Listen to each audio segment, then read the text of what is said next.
Welcome to another episode of Marketing Tips for Doctors.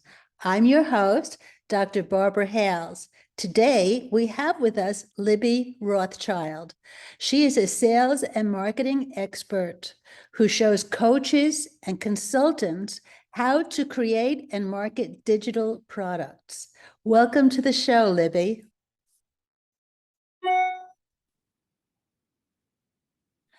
Hi, Libby. Tell me about the mistakes that people make when they're trying to sell some digital products. I know that as a side hustle, people write down ebooks or guides that they either give away or they sell online for some additional revenue. What mistakes are there that people make regarding that? Yeah, great question. Well, the first mistake is not creating digital products because it's a great market and it's a great opportunity to help reach more people by creating an offer online. And still only 16% of businesses are fully remote. So there's a lot of opportunities for healthcare practitioners to be creating digital products. And if you think about the benefit, you have more accessibility, so you can help more people when you're creating digital products. And just to be clear, defining digital products, that can be a free guide to get more people to join your email list. It could be an ebook, like you mentioned, online courses. A membership is considered a digital product. Online coaching and masterminds, those are all called digital products. So there's a lot of different types of digital products. And if you're starting from the beginning, building your email list by creating a very simple free guide is a good first step. So I would say the first mistake people make is not creating any digital products. The second mistake people make, specifically healthcare practitioners, is not doing the market research and finding out what is it that people want and need so you can solve their problem through your digital product. And that's an important process, and it can be iterative because sometimes folks will tell us what they want and we need to do more research to find out what do they really want and need that they're not telling us. So there's a lot of work with identifying our ideal client and understanding what their biggest pains and problems are, and then finding a way and testing how we can use digital products to solve problems by providing transformations through our work, whether it be a free guide, an online course, or a mastermind program. Could you describe a little bit about your process in trying to ferret out what it is that they actually need, even though they are a little reluctant to tell you? Absolutely. The process of finding out what they need is firstly identifying what your messaging is. And that's an important process that a lot of practitioners like to skip. It would be very general. For example, I want to help people with wellness, or I want to help people with gut health. But both of those topics are not very specific. So starting broad is okay. Let's say if we're going gut health, and then keeping in mind that the more specific you can be with gut health, the more you're able to talk to people and identify what problem they have with gut health.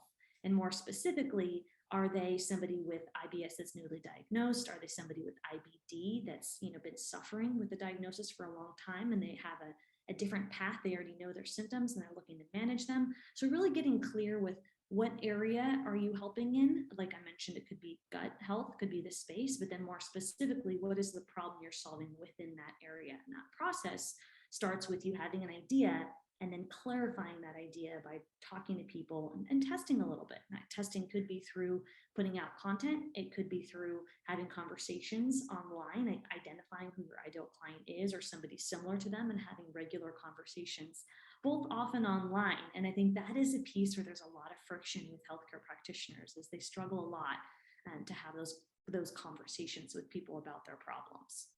So are you going into their social media platforms to see what it is that they're chatting about or questions that they're asking? Yeah, so that's one way. That's a great way. And there's so many options. So you can go on keywords with TikTok and just look, what are people talking about? And you can search for keywords if it's gut health and find out what are the most common TikToks that are being created in the last week. What's popular? We all want to know, what are people talking about in our space?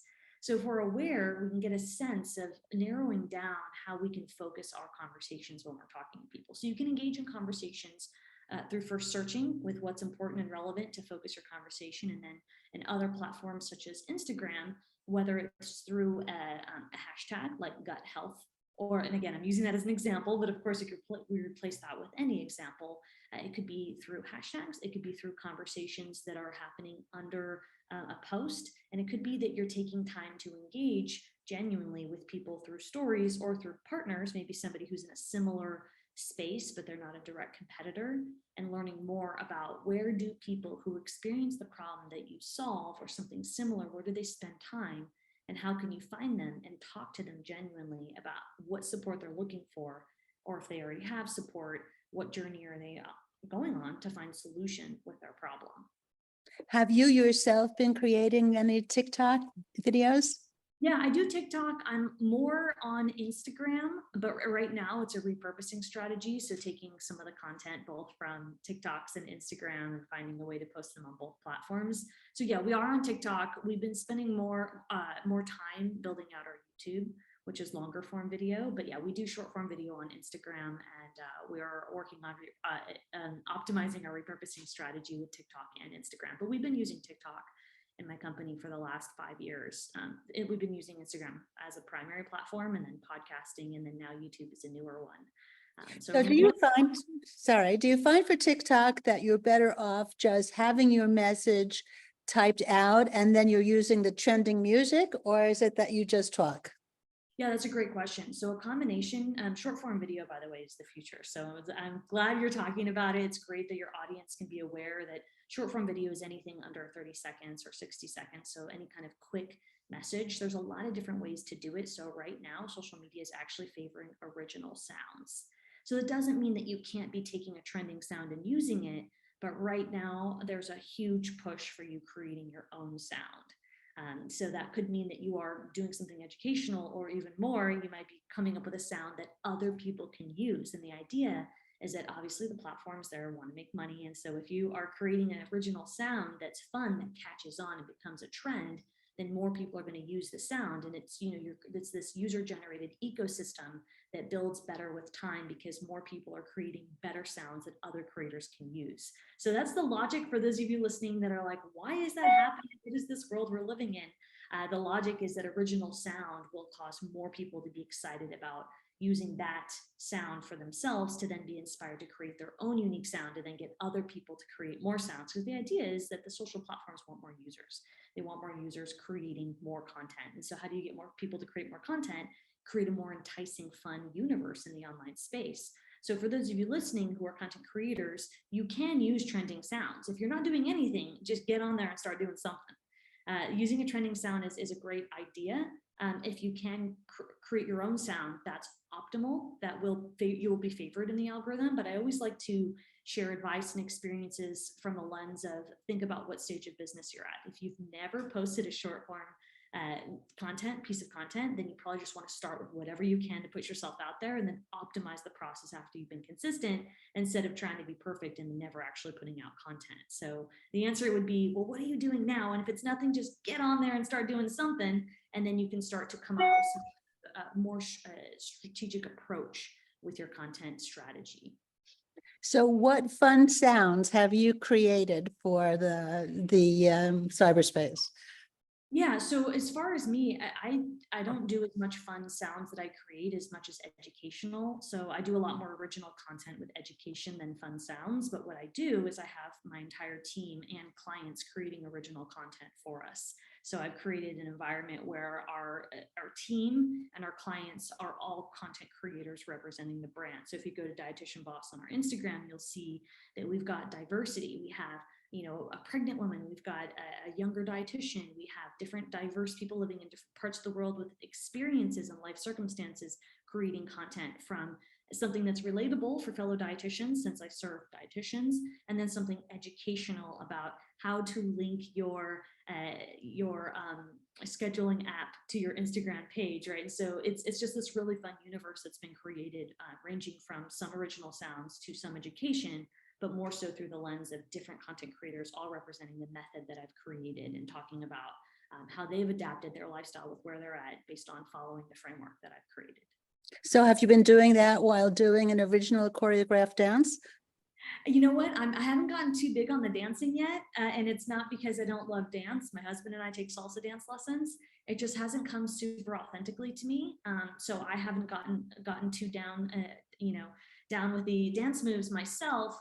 But knowing that that's popular, my clients do, and our staff, and so I've been able to showcase them on our feed. So we show dancing on the feed. It's not always from the founder, though. I'll tell you that. And it's intimidating for some folks. Some doctors and practitioners are like, oh my goodness, I don't want to dance. And my advice on that would be, if you don't feel like doing something, you don't have to do it. It goes back to our previous conversation. If you're not putting out any content, the first answer would be put out content, and then you can optimize it later. So if you're not really in tune with dancing, what's more important is that you're talking about the problem and the pains that people experience in your content, and then maybe you can revisit that in the future. And if you're not comfortable with it, I don't think there should be any pressure that you have to dance. I do think, though, that you need to be on video. Like, that's the number one trend for social media, is short form content, and that's video content. Short form content, video under 60 seconds or 30 seconds. Yeah, vets have it made. They just have their talking dogs, and everybody finds them cute. Yeah. Yeah. Tell me, what mistakes do people make when they're marketing? Obviously, when they are putting out their content, if nobody knows that it's there, then there's really very little point or visibility to it. So obviously, people need to market it, meaning people just telling others that it exists and where to find it. So what mistakes do you find? I find that the biggest mistake with the marketing is that people give up too soon. And that's true in business. So it's content marketing can take longer than some other modalities to try to get clients. But it's really important for brand building. And I think the mistake that a lot of practitioners make, including our clients, is thinking it's enough to just show up. And showing up and showing your face, as I mentioned with short form video, is the first step. Now, it's an important step, but we can't just expect to show up and then we're going to get a ton of sales or inquiries. It's not quite how it works. There's a lot of steps after showing up that matter.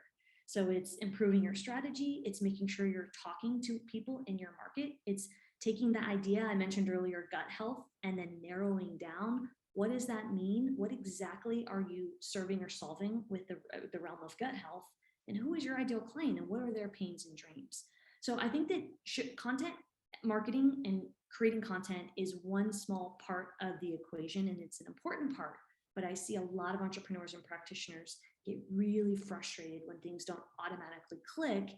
And the answer is usually, well, there's three more things you need to do if we're looking at a visual circle, and content is on the top part of the circle. And then we also have, okay, we need to be talking to people consistently. We need to be identifying our content, looking at our metrics and our insights, and improving what we can with what we have, until it becomes something more of what people want. And that process frustrates a lot of people. And I think if you go into content marketing, it'll take a while.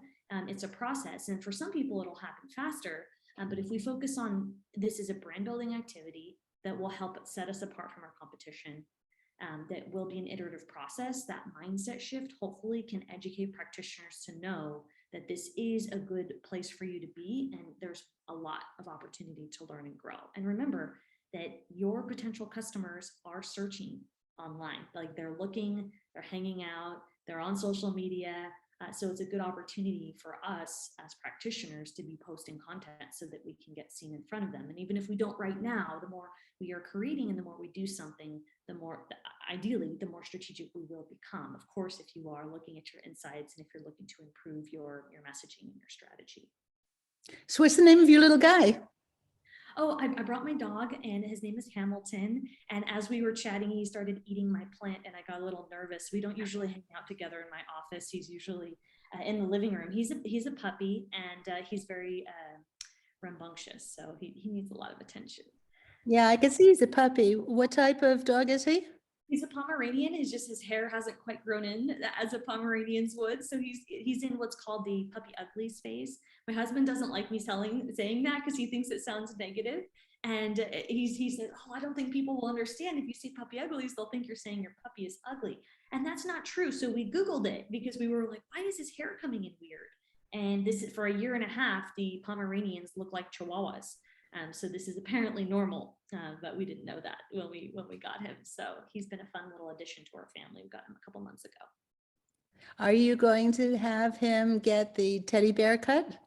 Absolutely. I cannot wait for him. I'm so glad you know what that is. I don't know if you're a dog mom yourself, but they said he's a little too young and he needs to be 3 pounds before he can get a haircut. So he's 2.7 right now. So I cannot wait for him to get a teddy cut when he's big enough.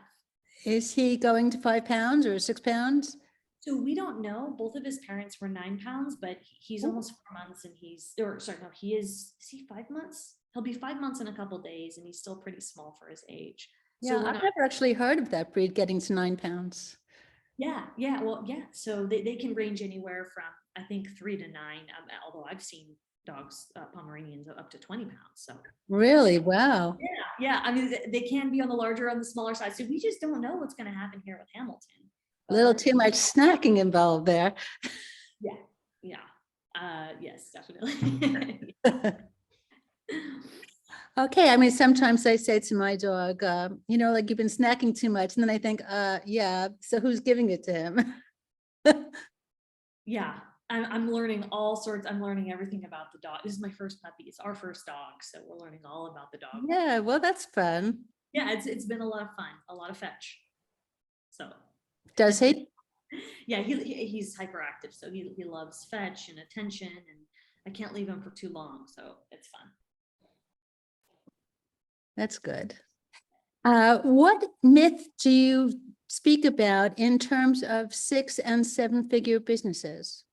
Yeah, well, I think that I'm going to come from the lens of the lifestyle business, which means that you're creating a business for your lifestyle and not necessarily to sell your business. And I don't want to have any judgment for those that create more of a growth business where they create it to sell versus those that are, they build a business because they want to have a flexible lifestyle and have time with their families.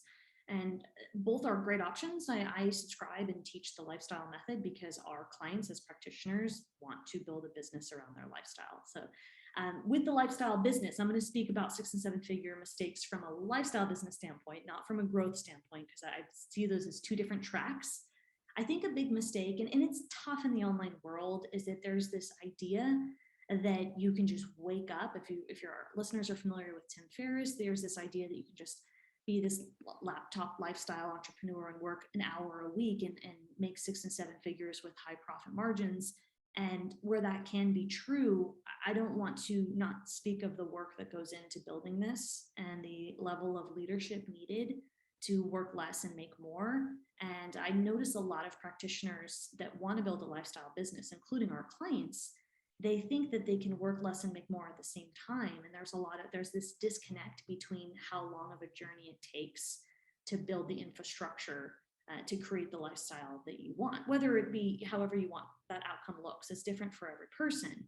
So I think the biggest myth is that you can have this lifestyle where you can do whatever you want, take time off any second you want, and make these huge margins, but that there's a ton of work that goes into that, and especially when it comes to recurring revenues. I think I just heard a collective, oh, shoot.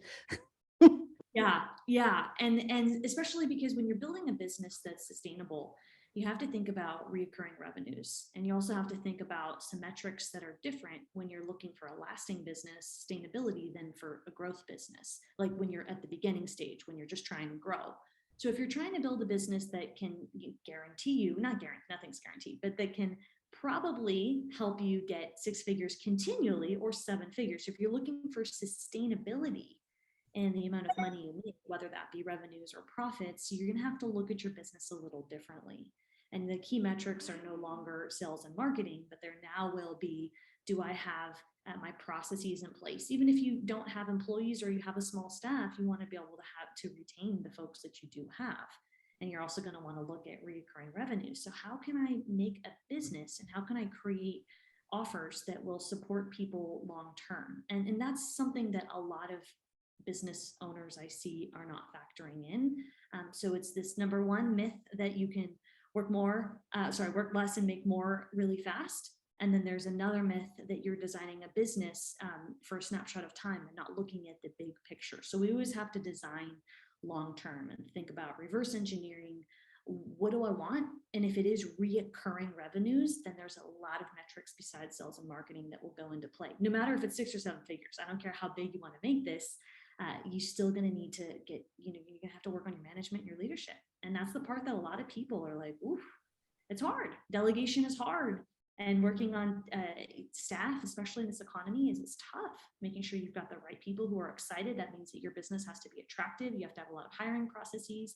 You have to start thinking more about your staff than you do about your clients, because your staff will help take care of your clients. So there's just a lot that goes into building a business that I think a lot of folks, it's harder to hear, and it's also not as sexy to market than it is to say you can work less. And I'm all about working less and making more, but I also want to be really clear.